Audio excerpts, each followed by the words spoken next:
To have you at the Lit Meet. Is it working? Yeah, it's working. Okay, okay. Thank you very much, Labo. Thank you. So I'm going to jump right into this because we've been running a little bit late. Obviously, the thing that we've all been thinking about and hearing about is Gangubai, which is based on one of your stories from Mafia Queens of Mumbai. Ji. But the thing is that in the film, the way we saw it and the story, there seems to be a little bit of a difference because there are lots of new characters which have been added. I mean, this character of Razia Bai, also Gangu's young lover, Afshan, they don't quite feature as prominently in your book. What's going on there? See, actually, the methodology that I take while writing books is that whenever I interview people, so a certain fact needs to be substantiated by at least two people. So when two people will be in agreement and commonly about that particular part, it goes into my book. But if there is only one person who talks about it, then I will keep that detail out. I mean, for the fear that if I may not be able to substantiate, then perhaps it will look very bad on my part, on my reputation as a journalist. Coming to this part of this young lover boy, Mr. Bhansali had called me for a meeting with Alia, and they both wanted to know more about this woman. Now, and then I started telling him a lot of stories. So then he asked, is there something which you have not included in this book? I would be more interested in that detail. Now, I had access to one guy, one tailor in those Kamatipura streets. He used to have a shop behind A to Z Tailors, and his name was Ashfaq. There was this Irani cafe. You have seen that Irani cafe? Yes. And there's this shop there of A to Z Tailors, that Master Ashfaq. He used to tell me fantastic stories about Gangubai and the way they both bonded, and there was some kind of rapport, and also a subtle romantic hint. So now, when I tried to corroborate this from other sources, I could not corroborate what Mr. Ashfaq Sahab has told me. But I told, when Mr. Basari asked this question, I told him the story of this tailor, young tailor, and the rapport he had with Gangubai. And then he liked this character very much. And then he changed his name from Ashfaq to Afshan, and he's in the movie. But Hussain, this is such a juicy detail. I mean, you must have hundreds of juicy details unverified like this. Why don't you just slip it into the book? See, as I said, this is non-fiction, and I only want to write those things which can be found in a record somewhere, in a newspaper clipping. Some interviewer has told me this, or at least I can fall back and say, this is my reference. These are my citation. Because, you know, for any non-fiction book, even a publisher wants to know from where I'm citing this particular detail. So, like, there were certain controversial parts which, you know, I don't know if you're aware, there's a long-standing legal suit that we had to, you know, defend ourselves when their relatives, Gangubai's adopted son, took us to court. So he said, from where have you found this particular detail? So I gave a reference of one journalist, Suhas Bhivankar, who was the chief reporter of Urdu Times. So you have to be ready with these references and citations when you're writing non-fiction. This story of this tailor, young tailor, I could not support enough with evidence and with references, so I kept it out. And is Razia Bai also a fiction of Bhansali's imagination, or? Razia Bai was, I would say, a bit exaggerated characterization of a villain in Gangubai's life. Okay. So it was a woman who just thought that Gangubai is an outsider, she's too young, and she will not be able to do anything for these girls of Kamatipura. Now, I guess Mr. Bhansali wanted that character to be villainous, and he wanted that character to be, you know, people should hate that character. So which is why I think they transformed Razia Bai into what we see on the screen. Right, right, okay. Coming to this thing about Gangu's adoptive children, now filing this case saying that they don't want their mother to be seen as a prostitute or something like that. What is the truth in that? Was she actually a prostitute? Was she not? I mean, she was forced into this business. She's a victim. I mean, her lover had sold her in Kamatipura, and her initial years were spent, or rather, she was exploited as a prostitute against her wishes. It was much later that she decided that she will not be a victim anymore. So in my book, I was trying to project her as a crusader. Mr. Bansali took that to the next level, and he kind of made her a winner, a game changer for the women in Kamatipura. Okay. Can I ask you what you thought about the film? Oh, it's fabulous. You know, normally as a writer, I disagree with a lot of movies in the way they are, adapted from a book.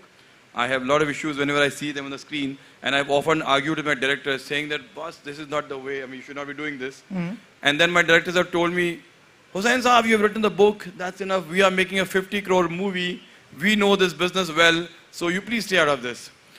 I see. So there were a lot of disagreements earlier, but for this one, I would say that Mr. Bansali had been very close, very accurate to the characterization. In fact, by the end of the movie, I felt moisture in my eyes the way Gangubai was portrayed on the screen. Okay. The other thing is also, Hussain, Mafia Queens, the book, has a very interesting take. For people who've read it, they would know. It's about the families, the wives and families of gangsters who are either jailed or dead or on the run. And you've talked about how they either took over the business or kept it going when they could have chosen to just, slip into anonymity. So this very interesting angle of the wives and families, was it very difficult to access them as sources and understand and get their stories? I don't know if my audience would have read the book Mafia Queens. It is divided into 3 sections. Right. There are first, I think 5 or 6 profiles are only about those women who became a mafia queen by sheer choice. For example, Jainabai Darubali, the first story, who brought about the truce between Pathans and Dawood. Then there's this Papa Mani. Papa Mani was a rack picker in Dharavi area. She was a Tamilian woman. She was brought to Mumbai and sold. But this rag picker decided to join hands with Chhotarajan Mudaliar, and then she became herself a drug lord in Mumbai. Then there is this Sapna Didi, and then our Gangubai. So these were the first initial profiles who were not related to any gangsters, but they decided to, grew or they become big in their own arena, in their own orbit by the sheer power of their determination and will force. But the second section is about the wives of Dons. Asha Gavli, Anjali Naik, and all those women who were related. Sujata Nikhalje. Sujata Nikhalje. Of course. So then the third one is about, very disparate group like Tarannum, the bar dancer, and all those girls. So that's how this... But what I was asking you is, how were you able to access, or how were you able to get them to speak, for instance? Because they typically would not have wanted to be associated with their husbands, lovers, all these men who were on the run, or very well-known criminals. So how did you draw them out? How did you... Wives normally, there is like Asha Gavli. Whenever you go and talk to her, she has no problem in saying that, oh, Arun is an innocent victim, he has been framed. So you go and talk to her for 10 minutes and she'll sit with you for 2 hours and talk to you. So Neeta Naik became a politician, but she was wife of Ashwin Naik, and she joined politics only to protect her husband. So they were quite open in talking to me. I didn't see any reservation on their part where they were not willing to speak to me. Okay. In a similar vein, I do want to ask you actually about your sources for other books as well. This is a very difficult world to break into, but you've given us in most of your books very granular inside details. The thing that stayed with me was this description of what Dawood probably looks like now. Tell us a little bit about your process for getting this information. See, it's a process which happened over a period of decades. I would not say months or weeks. So over a period of years, I was developing sources as a crime reporter, and I was talking to these people. So you develop certain bond, certain trust, certain credibility with these people from the gangs. And once when they realize that you have no affiliations, you have no sympathies with the opposite gangster, so they start opening up and they start talking to you.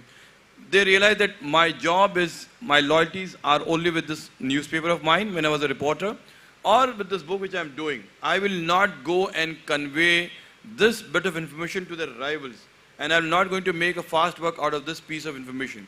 So they kind of opened up, and then they started talking to me. That's how I managed to cull out that much information and made it part of my book. So you'll see that sometimes I've mentioned the sources, and sometimes I've not. I've just protected my sources, which have brought so much of depth to those stories. Okay. It's also interesting because there are portions in your non-fiction work where we don't know whether it's something that you're recreating or it has been reported to you exactly the way that you've written it. The description of Dawood, for instance. Tell us if there was a little bit of creative license there as well. So I'll tell you that as a writer, I tried to follow one small principle that don't write a story. You have to not tell the story. You have to show the story. So if you see that I'm not great with words, I cannot craft a very good language, or I'm not very good at writing fantastic the way so many other authors are gifted with. But as a reporter, I tried to give enough description that my readers can imagine that as if they are part of the scene. Now, once when you have a lot of information and say you have a huge bunch of information you want to convey, how will you convey? So you start describing it in a way. Now, as about creative liberty that you're talking about, I say maybe 2-3%. For example, if it's night, I assume it has to be a dark night. It has to be certain eerie element to that night. For example, if two Muslim gangsters are meeting, they will not say namaskar, they will say salam alaikum. So those are the creative liberties which I have taken in my book, and I think that my readers will understand that these are not blasphemy. I have not gone beyond my brief of being a non-fiction writer when I do these things. Actually, I was referring to some very insider details where you're talking about how Dawood reacted to a certain thing, or how Chhotarajan reacted to a certain thing, and conversations. How are you privy to all that? So, for example, I don't know if there are any journalists sitting here, and I'm very afraid if I start talking about sources, it will get reported. I'm trying to avoid names, but I'll tell you that I know a lot of people in Karachi, in Dubai, in other places who are like close to Dawood. They see Dawood on daily basis. And if at all I have to call them or I have to message them, they will be able to give me a lot of information. For example, Dawood's birthday on 25th of December. Now, what was the size of the cake? How did they celebrate? And how much of champagne had flown in that celebration? I have all these details, and from the persons I have heard this thing, but I can't name them. So it's because you have built those sources there, you can write those stories. You can tell us these details. It's so interesting. Please tell us what his birthday cake was like and how much champagne he used to celebrate, and please tell us those things. Or are you afraid of a supari on your name? I mean, that I was when I was young, but not anymore. Okay. No, but so, again, the conversations and things like that, they come from sources. Yeah. How do you know that you can rely and trust those sources to give you somewhat accurate information? See, as I said, that there is always a process of verification and cross-checking details. So, for example, I just mentioned about the size of the cake and the champagne. There was no way for me to call somebody else and say, is it true? I mean, whatever information I have just received, is it factual? So because I could not verify this detail, you will not see that becoming part of my book in any way. So, but the thing is that all those sources are very reliable people, and sometimes if I feel that I'm being used to plant a particular piece of information, I will desist from writing it in my books or reporting on it. Have you ever felt threatened? Have you ever looked over your shoulder to see if somebody's training a gun on you? No, so many times. Tell us a little bit about that. I mean, tell us one incident when you were really scared for your life. Twice in my life. I was working for Midday newspaper, and I got a call on the landline. This is the craziest incident of my life. I've narrated this so many times. I mean, those who have spoken to me earlier, they know. I got a call and the man said कि जो आप कर रहे हैं आप उसको रोक दें, वरना हमें पता है कि आपका बच्चा कौन से स्कूल में पढ़ता है. See, I'm at that time only 33, And when you get this kind of call on a landline, I mean, I can take any kind of chance for my life, but मेरा बच्चा कौन से school में पढ़ता है, that gangster is threatening me, was very difficult for me to even, imagine. For a few seconds, I thought what to tell him. Should I plead with him? Okay, should I agree that no, I'll not do the story, or whatever. But then I thought that if I'm going to give in now, it's going to become a norm with them. It will spread in the underworld like a wildfire that इसको एक phone करके धमकी दो और ये आदमी डर जाता है, and then the story doesn't happen. I have to react in a way where my weakness is not revealed. So I said, भाई साहब आपको पूरी बात नहीं पता है, वो सरस्वती विद्यालय में पढ़ता है, उसका नाम अली है और वो क्लास 2C में है. You will not believe. मैंने कह तो दिया पागलपने से, लेकिन this man, he was there on the other line. I felt he was breathing hard as if he was very angry with my response, but he didn't say a word. I mean, पागल आदमी से कौन बात करता है? If I am going to give him all details of my son, class 2C, Saraswati Vidyalaya, name Ali. So he kept the phone and that was it.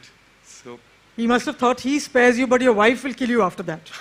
my wife has given up on me. She thinks I'm a crazy man. So that's fine. Okay.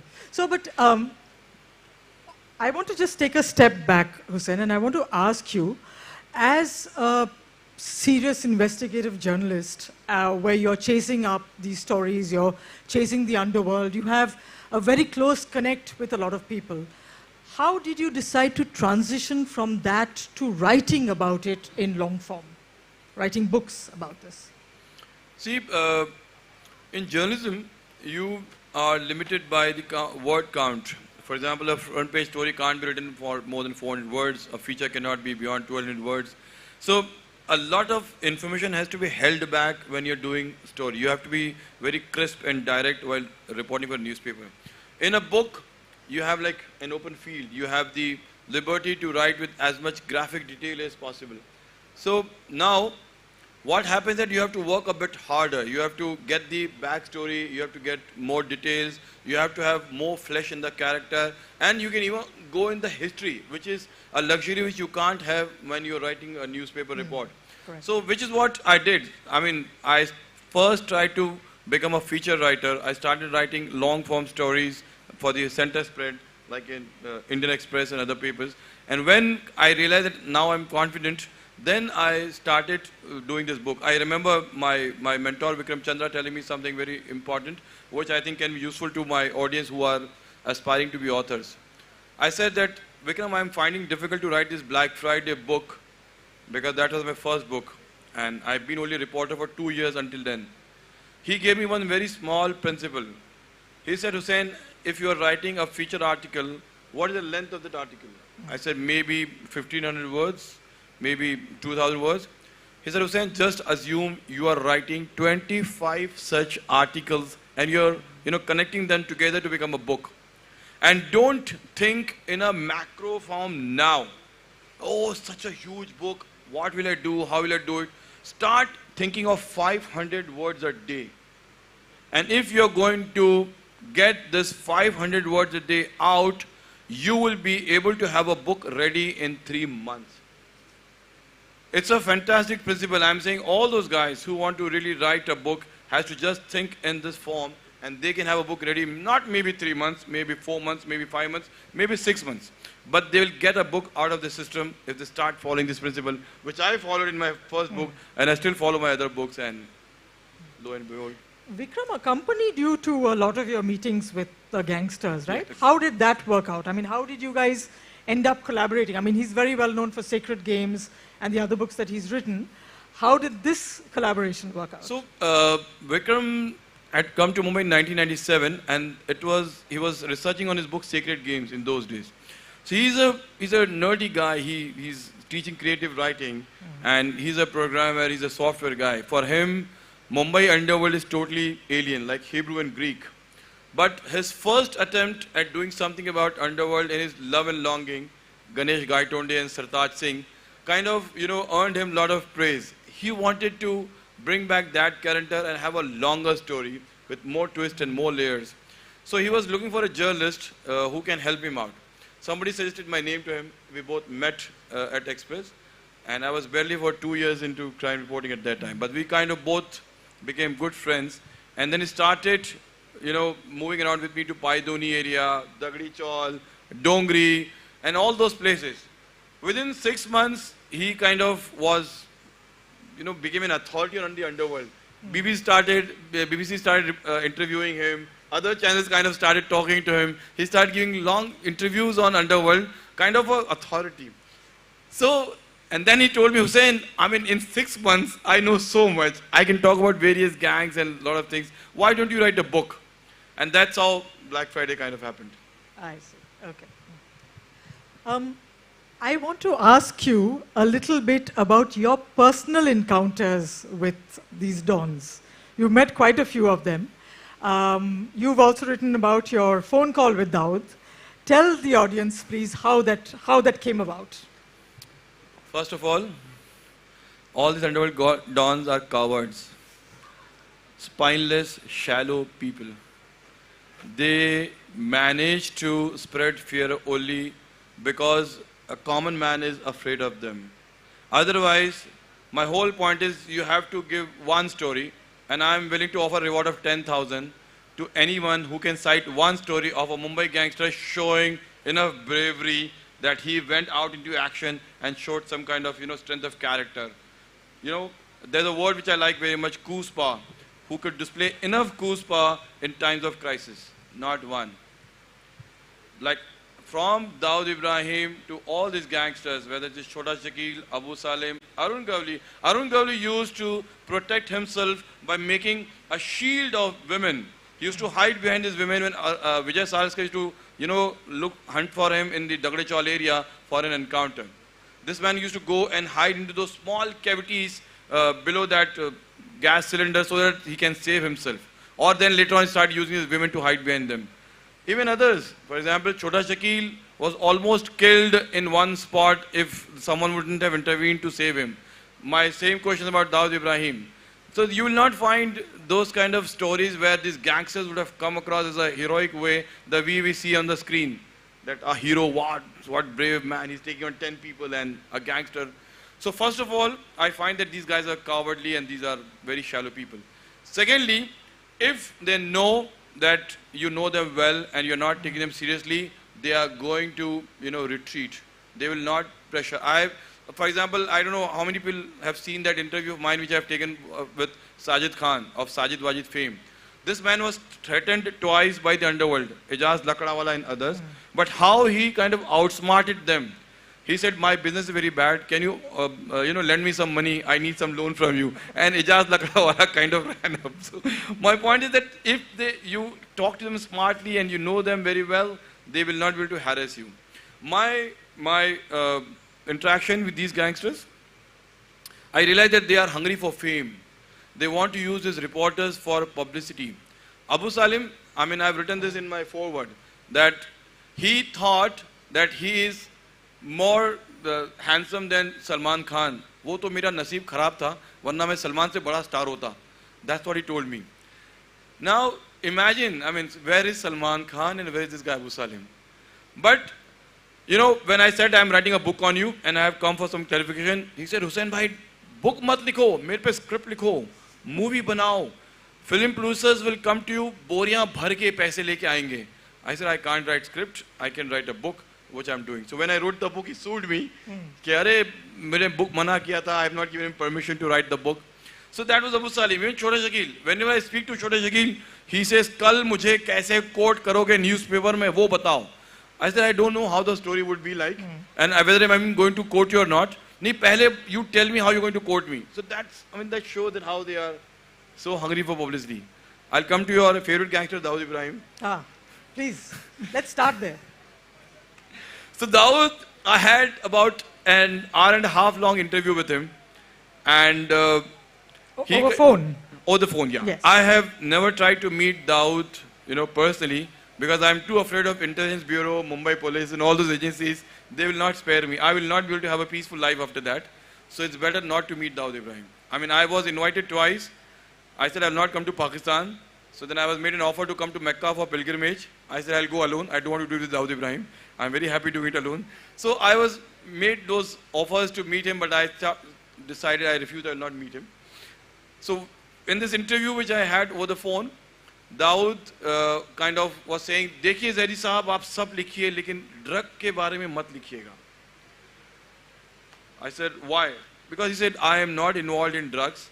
But if at all you will write anything false about me, तो बम्बई में बहुत से accident तो होते ही रहते हैं. And then I could imagine a truck, you know, I'm standing on the road and some truck coming from behind and my wife losing her sindoor. So like those kind of things were happening. No, but tell us how that phone call happened. It's very interesting. You were waiting and then... for people who haven't what read the happened was book, that I had interviewed, or by then I had met all the gangsters like Ashwin Naik, Abu Salim, Chhota Shakil, Arun Gavli. Almost all the big players in the underworld were either interviewed or I've spoken to them. Dawood was the only guy till 1998 whom I have not spoken to or have not met. As a reporter, it's a matter of prestige if you have not spoken to the main guy, the numero you know in Mumbai Underworld. So I thought I want to interview him. So there was a particular source of mine who was very close to Dawood. But he says, if you will speak to Dawood, your phone will be constantly under surveillance. You will be watched by the agencies and you will not be a free man anymore. So if you will speak to him, then after this, we will never meet. But I'll set up your interview. So I kind of agreed to pay this heavy price because I wanted to interview Dawood. And then he says that in those days, we were carrying a pager. There was no mobile phones in those days. Yeah. So he says you will get a message, and when you will get a message, you have to call this number, which was actually a PCO booth in Dongri area. You know, in those days, there was PCOs, there was STD booths where you can make calls to Dubai and other places. So he says from that number, local number, you will call this PCO, and I will connect you to Karachi. So then I got a message after a few days on my phone where I was asked to call on that particular number. I was passing through an area called Kalina in Mumbai. There was this Lucky Hotel. I got off from a rickshaw. I called from this phone in Lucky restaurant to this PCO booth. He kept me on hold. And then I could hear some calls getting connected. I think maybe 3 calls were connected from one after another from one phone. They all were trying to dodge the intelligence agencies so that agencies could not track them, that where is Dawood or where is this number going. So then I heard one guy coming on the phone and he was speaking in a very polished and suave Urdu language. Now for me, we all have seen gangster movies where a gangster has to be, you know, mouthing expletives and, you know, using coarse language. So when this guy... Or being tapori. How tapori hai, kya karela hai, those kind of types. So I thought that maybe, I mean, Dawood is going to be the same guy. Ha, bol be, kya mangta hai? I thought maybe I'm going to get this response on the phone. But when the guy came and he said, "Ke, farmaiye, मैं आपकी क्या खिदमत कर सकता हूँ?" I thought maybe, I mean, it's some Pakistani guy who is being operated for Dawood Ibrahim. And now I come from Lucknow. I mean, Lucknowis have a bit of arrogance about their own Urdu. Nobody can beat them in Urdu language. I know if there are Lucknowis, they will agree with me. I said, how dare some Pakistani can get better Urdu from a Lucknowi? So I said, "Aapka isme girami kya hai?" So again, like showing off my language. Yeah.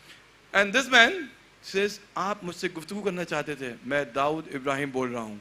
You know, for a moment, I was stunned. Dawood cannot speak this Urdu. Then I thought, no. Oh, that was what you were stunned about. Yes. I mean, Urdu is very good. See, although he's a tapori, he's a class 6 dropout, he has never gone to a proper school, his parents were like Konkani Muslim who cannot speak Urdu. How can a man who has no background can speak this Urdu? But well, what then I thought maybe problem. he's in Pakistan, Karachi, and Karachi walas know a bit of Urdu. So perhaps he's acquired that Urdu skills from there, and then we had quite a longish interview and he was speaking very nicely in a very polite manner, which is very difficult to believe that a gangster can be this well-mannered. Okay. Tell us about your encounter with Chhotarajan. Chhotarajan? Yes. See, Chhotarajan comes from Chembur area, and when I spoke to him, he was in those days in Malaysia, and he was speaking in proper Mumbai lingo, not in a tapori way. The one thing which I realized was that Rajan was not as suave as polished like Dawood was. but he was also very respectful, very deferential while talking, and Chhotarajan was more interested in exposing cops. He was trying to tell me about how these many police officers are in the pocket of Dawood, how this so-and-so minister is like kowtowing to Dawood. So he was more interested into that instead of answering my simple and plain question. So like in 2 hours, I could only get, say, maybe 10, 15 lines of proper information while interviewing him. Okay, okay. What about other gangsters? What about Shakil? And you talked about Abu Salem, but... Chota Shakil is the official spokesperson of Dawood Ibrahim. Also like his main CEO kind of thing. I realized that he's the only man who, what I can say, talks about business, about police, about politics, about journalism in the same way. I mean, there are so many interviews you will see on the YouTube. This man has, because he's been like daily on the phone and is talking to some 200 people daily, including some of the film stars. Chota Shakil also had the aspiration to turn film producer with that movie. So his way of conversation was more of an omniscient, all-knowing types who know what movies, politics, cops, journalism, media, all those kind of things. But he was one guy who I found was more like a gangster, using a lot of expletives, galis, and was also very disrespectful towards other people while on the phone. Okay, okay. Of all the gangsters that you met or spoken to, is there anyone that you would have liked to have meet but didn't get the chance? No, I don't want to meet any gangster who I would have liked to meet. They are not worth meeting. They are not worth befriending. See, gangsters, I don't know why there's a certain fascination about them. Honestly speaking, I was forced to become a crime reporter. Given a choice, I would not have been a crime reporter at all in my life. But Hussain, what do you think is the fascination, our fascination, for this underworld, for the mafia, based on, your books are bestsellers, they sell. We go and watch these films that are based on your books or based on other gangster stories. What do you think is our fascination with this underworld? Why are we so taken up with it? I don't know, maybe our obsession with the bad guys. Maybe we like devil more than we like good guys.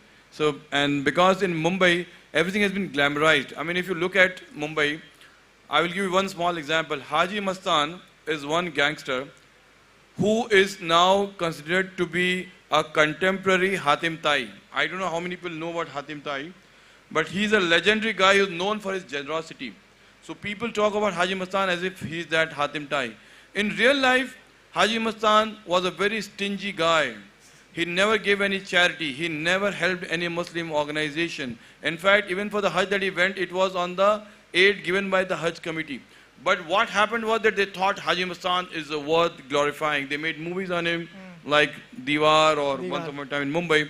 So it's because we don't know them from close quarters. We have a very remote perspective of these guys. So we somehow tend to deify these people.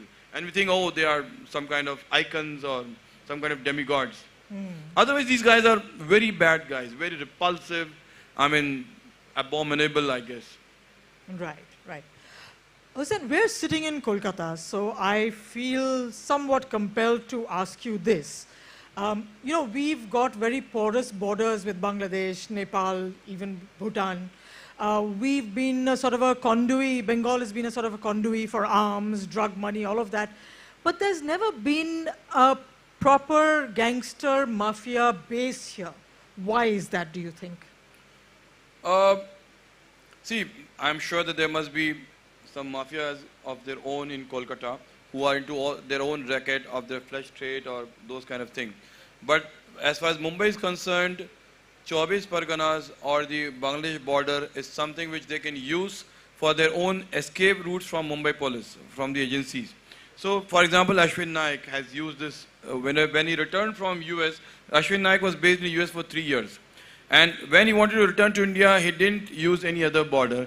He used this border to enter into India, the Bangladesh. He could have used the Nepal route also, but he used this border to enter into India. Similarly, other Dawood gangsters. So what they do is that if this could serve as a nice, porous, invisible entry point for them in India, why try to make a base here? Because for them, it is good enough for entering into this country and, go back to their fiefdom in Mumbai. I think that's one reason. Secondly, I think the Mumbai gangsters are basically from Maharashtrian base. It is difficult for them to speak this language or understand this language. And I realize it is very difficult to threaten a Bengali guy and make money out of them. So which is why I think these Maharashtrian gangsters have kept away and focus only in Mumbai. As in, we won't understand that Puri language. We won't realize we are being even if they will understand, I think they will not get threatened. They will keep the phone. I see. Okay. We're almost out of time, but before we open it up to questions and answers, I have one last question. So, where is the underworld today? See, most of them have tried to go legit. They are now into construction business. Some of them are into Hawala. Others are into Benami film financing. So there are people like, they don't want to shed blood. And what has happened after a spate of encounters by Mumbai police, now there are no new recruits coming to the gang. For a gang, new members are the lifeblood. So whenever there are new people joining a gang, the gang remains strong. But when there are no new recruitment happening, the gang becomes weaker. So with these encounters, there are no new people joining them. So they realize that they are low on manpower. At the same time, they realize that now they're old and they don't have to be that active. And even Mumbai police has got very stringent acts like MCOCA. So they have now decided to do business with peace of mind. For example, financing movies. I mean, Bhojpuri films have a lot of finances from Mafia. Then there are a lot of other movies which Mafia has been financing. Construction business. In Mumbai, there's a particular suburb between Andheri and Dahisar where a lot of money is being pumped into by the underworld. So I think those are the areas which they're focusing. The share market is their new business. No violence, no bloodshed anymore. No, I was wondering whether, now in Bombay, there's been a sort of a gentrification, areas, there are big builders now, films have been taken over by studios, so have they lost their sources of income? No, on the contrary, they are thriving. They have got newer source of income and they are making money out of it. For example, Hawala or for example, petroleum scam or for example, new business avenues are giving them more money than it was giving them earlier. Okay, Hussain, thank you. We'll just have some quick questions. How many can we have, Mala? 3? Okay. Sorry, only 3 questions, so I can't see the audience, so just somebody pick. Good evening, sir. Good evening, ma'am. First of all, I've always been so eager to meet you because, as ma'am said, you point out the gory details so vividly. Sometimes it's unbelievable, right? Thank you. My question is in 2 parts. One is, do the gendered notions of being a man and woman play into the way women mafia run differently from men run mafia? Women are more dangerous. Any reason for that? See, men are afraid of their lives. Women are not. And men are incapable of having, macro level thinking or have too many details in their head. Women have very huge thinking base. They are good at multitasking. In, one stroke, they can kill 4 enemies. Men cannot do all those things. Ab to aap gaye kaam se. Your wife is sitting there. No, my wife knows how much I admire her. Okay. And I know that I almost deify her. So worship her rather. Okay, we'll take 2 more questions, please. I think maybe from that side. That gentleman there. Oh, okay, sure. You see, what I wanted to know was that you said that they are not getting new recruits. Okay? Yes, ma'am. One part is the police action. Yeah. But changing socio-economic conditions, do these also affect that? Because you see, if young people, they have better opportunities elsewhere, why should they come into crime? See, if that was the case, even earlier they were having better opportunities. But for them, pulling a trigger for 5,000 rupees was much more lucrative than trying to look for a job elsewhere. It is encounters and say about killing, say 600 gangsters in 3 years is a big thing. Now everyone is afraid of their life. Earlier there were no encounters, there were court restrictions. So that's the main reason. Otherwise, even earlier, opportunities were always a problem. Okay. Just one last question. I think that gentleman there. There are too many hands. I know. Don't have time. Sorry. Hello, sir. Um, One question. You talked about when you talk to these gangsters, their wives, they were very eager to open up. They were like really wanted to tell you everything about them. Sometime during this conversation, did you feel they expressed regrets while getting into this, or you felt that there was a human being who probably committed mistake? See, my whole point is these people, these gangsters, their wives, always try to project themselves as Robin Hoods. They try to portray that they are victims of circumstances. And once because they are forced into it, then there is no regret. I have not met a single guy who would say, no, I didn't want to be like this, or I'm sorry I became a gangster. So there is no regret at all. They enjoy being that gangster, the power that they get after coming to this crime. Okay, we'll take one last one. I think that gentleman has been, yes, please. Hello. Yeah. Good evening, Hussain Saab. So, have you ever been approached by the Mumbai police or any agencies for information? Yes, so many times they have. But I have refused because I don't want to be their source of information or a collaborator with them. I'm good as being an independent reporter or a journalist. Okay, thank you. Thank you. Okay. All right, Hussain, thank you very much. I think we have to close our session now. Yes, there'll be a book signing, so we'll go to the stall, and people can get their copies there, right? Yes, okay. Thank you very much, everybody. Thank you so much. I love Kolkata and Kolkatans.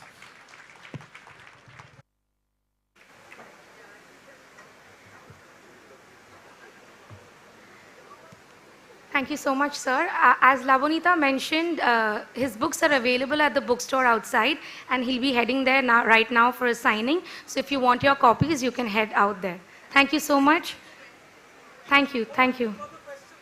Yes, if you want to ask him some questions, maybe he can answer some there while he's signing the books for you.